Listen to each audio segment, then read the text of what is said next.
Let's analyze contact sources from HubSpot. First, import contact and original source data from HubSpot.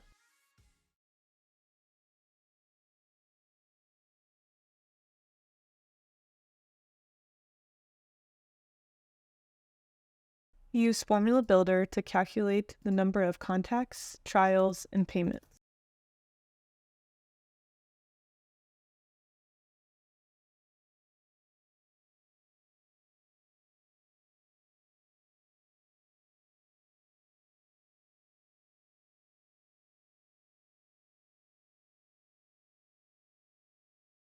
A quick calculation for conversion rates.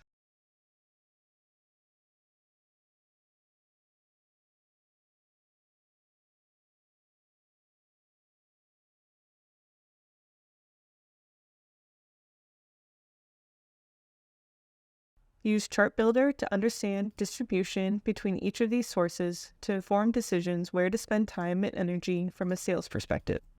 First, a bar chart of the conversion rates.